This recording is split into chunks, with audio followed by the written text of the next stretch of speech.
রায়চৌধুরী বাড়ির রহস্য। রায়চৌধুরী বাড়িটা ছিল বাংলায় রানীগঞ্জের ঠিক বাইরে একটা নির্জন মাঠের ধারে। পুরনো ধুলো পড়া বিশাল বাড়ি। লোকে বলতো ও বাড়িতে নাকি রায়চৌধুরী পরিবারের শেষ উত্তরসূরি অবিনাশবাবু আত্মহত্যা করার পর থেকে তার অতৃপ্ত আত্মা ঘুরে বেড়ায়। সন্ধে নামলেই নাকি বাড়ির জানালা থেকে একজোড়া জ্বলন্ত চোখ দেখা যায়। একদিন ৩ বন্ধু রাহুল, অর্জুন আর সুমিত বাজি ধরল তারা রাতটা ওই বাড়িতে কাটাবে। সবাই হাসাহাসি করছিল ভূতের ভয়। ধুর বাবা, ওসব পুরনো দিনের গল্প। কিন্তু ভেতরে ভেতরে একটা কাঁটা খচখচ করছিল সবার। সন্ধে হতেই ৩ জন মিলে চলল সেই বাড়ির দিকে। চারপাশে ঝিঁঝির ডাক আর নিশাচর পাখির আওয়াজ। গেটের মরচে পড়া শিকলটা খুলতেই একটা বিকট ক্যাঁচ শব্দ হল, যেন বাড়িটা নিজেই প্রতিবাদ জানাচ্ছে তাদের আগমনে। ভেতরে ঢোকা মাত্রই একটা পুরনো স্যাঁতসেঁতে গন্ধ নাকে এলো।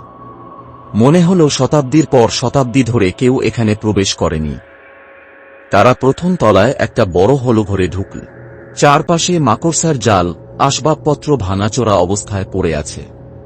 হঠাৎ সুমিতের মনে হল কে যেন তার কানের পাশ দিয়ে ফিস করে গেল, যাও, ফিরে যাও।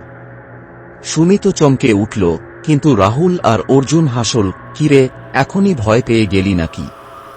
রাত বাড়ছিল। জানালা দিয়ে আসা আবছা আলোরে ঘরের জিনিসপত্র যেন আরো ভৌতিক লাগছিল। একটা ইঁদুরের দৌড়াদৌড়িও যেন ভূতের পায়ের শব্দ মনে হচ্ছিল।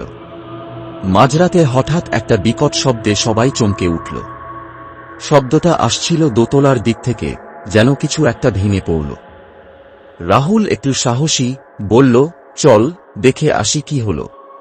অর্জুন আর সুমিত অনিচ্ছা সত্ত্বেও তার পিছু নিল। সিঁড়িগুলো পুরনো কাঠের তৈরি, প্রতি পদক্ষেপে ক্যাঁচ ক্যাঁচ শব্দ। দোতলায় উঠে তারা দেখল একটা পুরনো ছবি টানানো ছিল, সেটা মাটিতে পড়ে আছে। ছবির কাঁচটা ভেঙে চৌচির। ছবিটা ছিল অবিনাশবাবুর, তার চোখে একটা গভীর বিষাদ আর শূন্যতা। তারা যখন ছবিটা দেখছিল তখনই ঘটল সেই ঘটনা।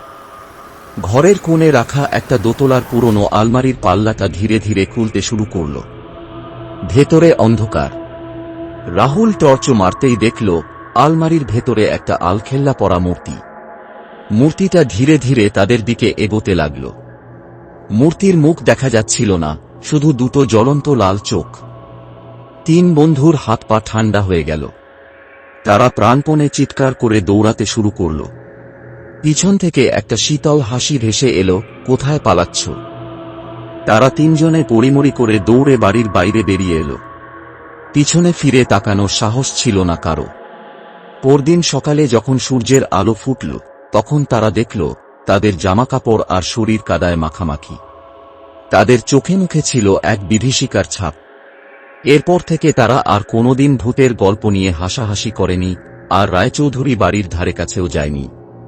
অবিনাশবাবুর অতৃপ্ত আত্মা আজও কি সেই বাড়িতে ঘুরে বেড়ায়, নাকি সেটা ছিল নিছকই মনের ভুল, সে রহস্য আজও অমীমাংসিত। ভূতের গল্পটা কেমন লাগলো?